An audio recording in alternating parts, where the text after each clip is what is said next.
Hello everyone, welcome to this lecture on NMR spectroscopy. NMR stands for Nuclear Magnetic Resonance Spectroscopy. The name itself tells us that it has something to do with the nucleus, magnet, and some kind of interaction and a resonance between them. Do you know how the modern NMR spectrometer look like? Here is the picture of NMR spectrometer. It makes use of a magnet, a radio wave frequency, a detector, and an amplifier. The superconducting magnet is used here, which is kept at very low temperature. In order to maintain the low temperature, a liquid argon and liquid nitrogen atmosphere is maintained. This is the place where the sample is placed in a narrow tube, and it is kept in the magnetic field through which the electromagnetic radiation, that is radio wave frequency, is passed and the spectrum is recorded. MRI scanner works in a similar principle where radio waves and magnet are common. The scanner is used to scan human brain. In 1952, Bloch and Purcell received the Nobel Prize in Physics for nuclear magnetic moments. After that, so much research was going on in the area of NMR, and it is slowly developed well. It is an important tool for organic chemists for elucidating the structure. Of course, XRD studies will also be useful. However, compared to XRD studies, which needs a single crystal or crystalline substance for the study, NMR is an easy technique. We can also get back the sample used for the study. NMR spectroscopy has many applications in science and medicine. Especially in science, it has major application in organic chemistry. We are going to learn the principle and the terms and terminology used for NMR spectroscopy. What are all the terminology used for the NMR spectroscopy? That's what we are going to learn in this lecture.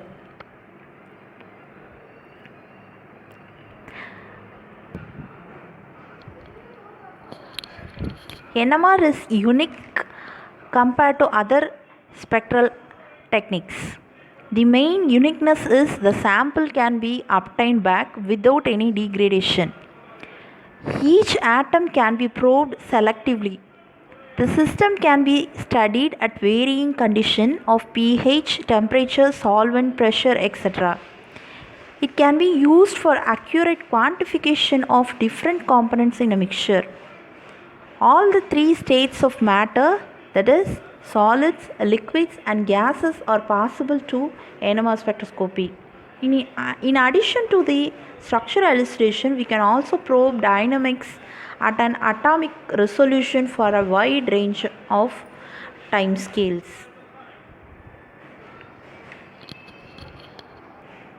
So in this video, we are going to learn the basic principle and the terminologies used in NMR spectroscopy.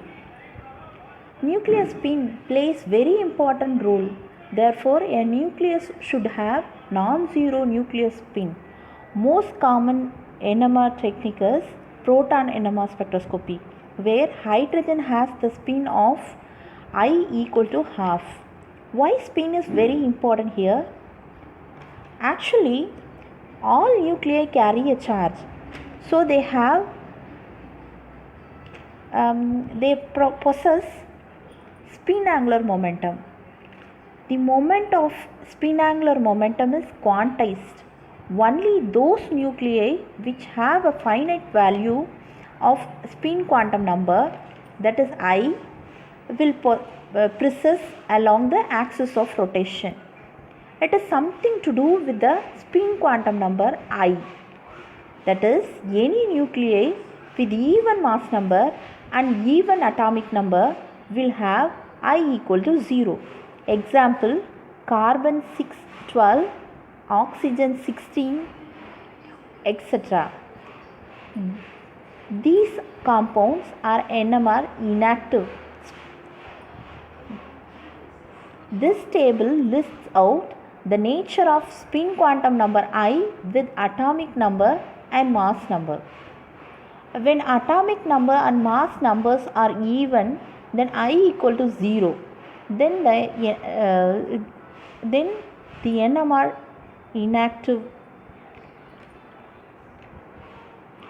Mass number is odd and atomic number is even, then I value will carry half integers.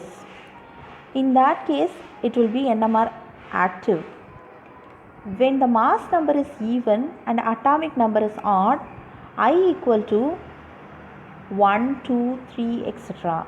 It is a whole integer.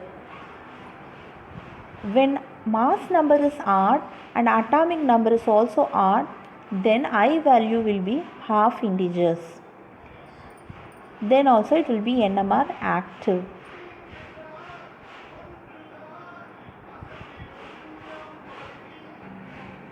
Spinning nucleus generates magnetic field. If there is no magnetic field, we will have only one form of energy level. If we keep this in a magnetic field, then it splits into two energy level according to quantum mechanics restrictions, that is 2I plus 1 splitting. In the case of proton, I equal to half, that is 2 into half plus 1 equal to 2. So it is splitted into two energy level. So in the case of proton, the energy level will be splitted in the presence of magnetic field. It is splitted into two energy levels, that is alpha spin state and beta spin state. Similar to the bar magnet, according to how it orients in the presence of magnetic field, it is called as alpha spin state and beta spin state.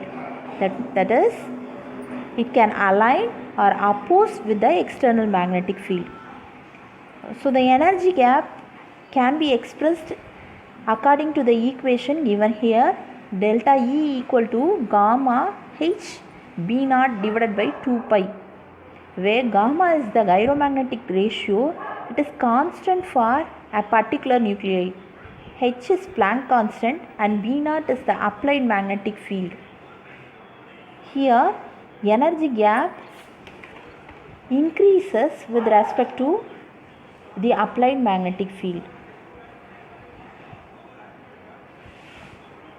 The intensity, normally the principle of spectroscopy is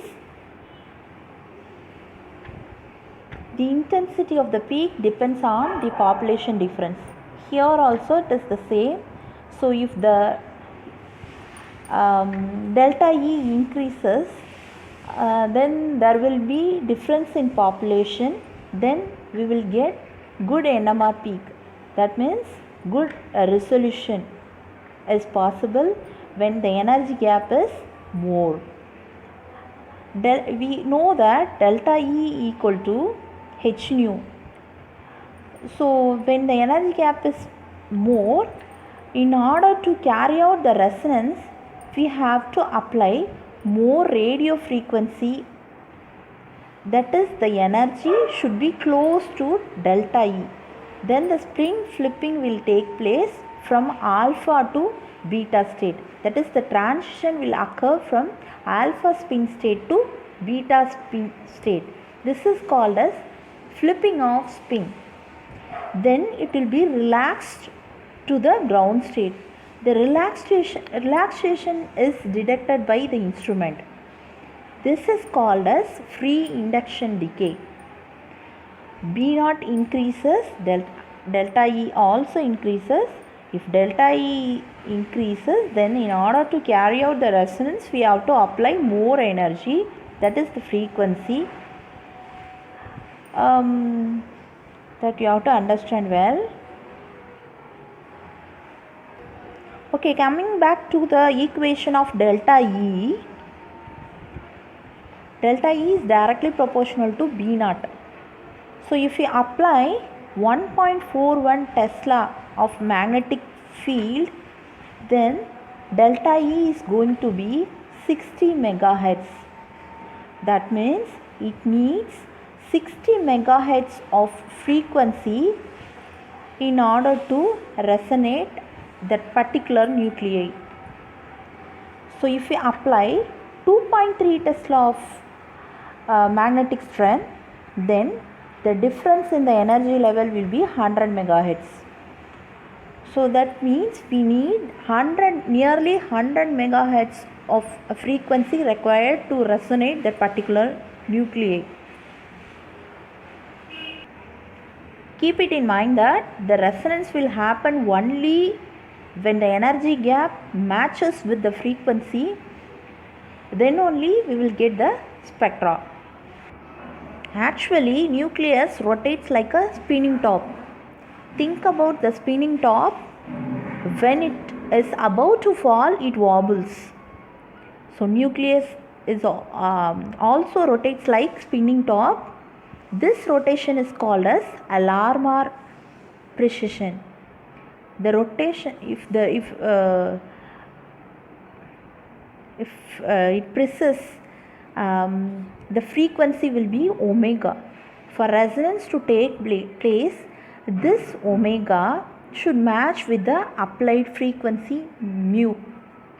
Precessional frequency omega is directly proportional to B naught. If B naught is more and more, the faster it will precess. That means it needs more frequency to resonate. This is the basic principle of NMR spectroscopy. I'll summarize the point.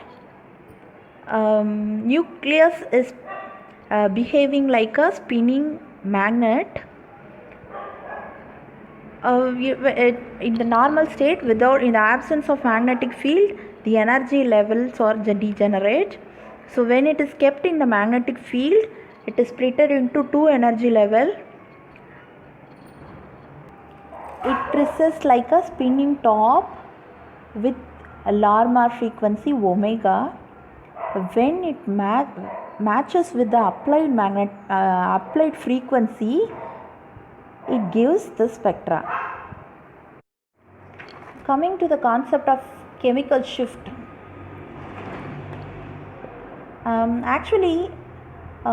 Electron that is surrounding the nucleus also have some magnetic field or magnetic moment associated with it. This electron shields the nucleus from the external magnetic field. Hence, all the nuclei will behave differently. So, consider chloroform and bromoform. So, they may feel, hypothetically, we will imagine that chloroform feels 60 megahertz minus 100 hertz, and chloroform feel 60 megahertz minus 200 hertz. Ultimately, the result is going to be like a 59.99 into 10 to the power 6 hertz. So, difference is very less. It's very difficult to find out the resonance frequency exactly. Hence, we always need a reference standard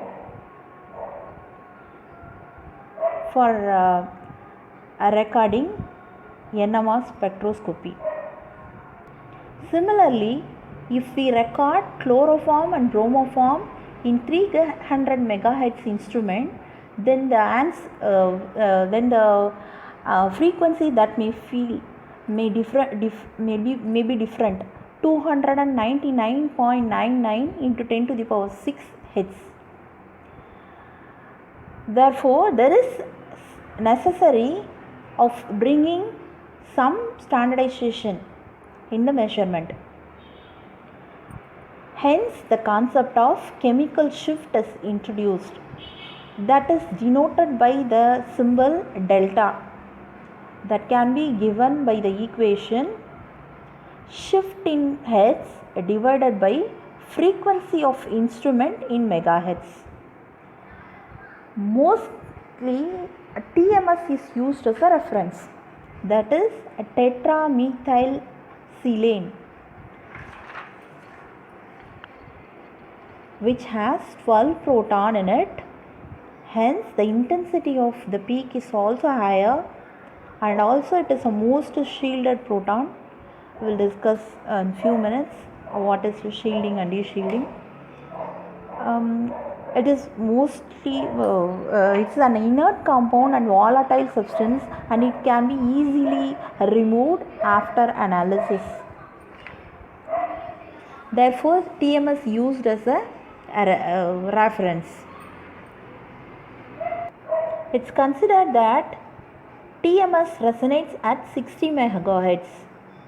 That is taken as C0 delta. Then chloroform and bromoform resonance at much lower frequency, that is having considerable number.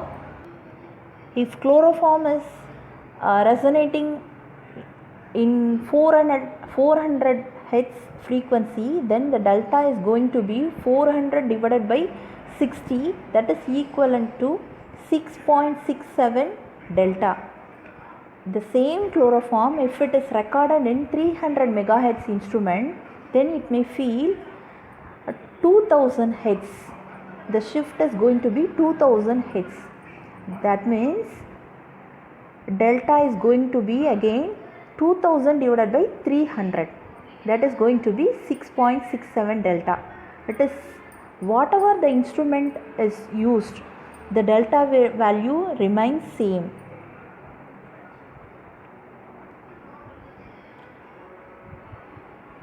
So chemical shift is defined as the shift in frequency with respect to TMS. So TMS is considered as 0. So whatever the shift in frequency with respect to the TMS, it is called as chemical shift. The next concept is shielding and de-shielding. Nuclei in a molecule are surrounded by the electric charge, which shields the nucleus from the influence of the applied magnetic field. When a molecule is placed in a magnetic field, its electrons are caused to circulate, and thus they produce secondary magnetic field, that is induced magnetic field. A rotation of electrons about the proton itself generates a field in such a way that at the proton it opposes or aligns with the magnetic field. Rotation of electrons about the nuclei generates a field that can either oppose or align the magnetic field at the proton. If the induced field opposes the magnetic field, then the proton is said to be shielded. But if the induced magnetic field aligns with the magnetic field, then the proton will feel a higher field strength, and thus such a proton is called as de-shielded. If the proton is shielded by the electron density, then we need to apply more frequency in order to resonate that particular proton or nuclei.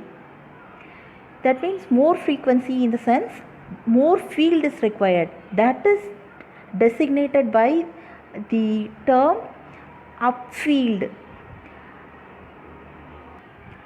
In other words, if the nuclei surrounded by the electron is less, that means the electron density is less, then we need to apply very less energy, very less field in order to resonate that particular proton. That is called as de-shielding. Usually NMR signal is plotted with magnetic field strength increasing to the right. Thus the signal for TMS appears at the extreme right of the spectrum with delta equal to 0. Greater the de-shielding of proton, the larger will be the value of delta. For most of the organic compound, signals appear downfield to the left of TMS.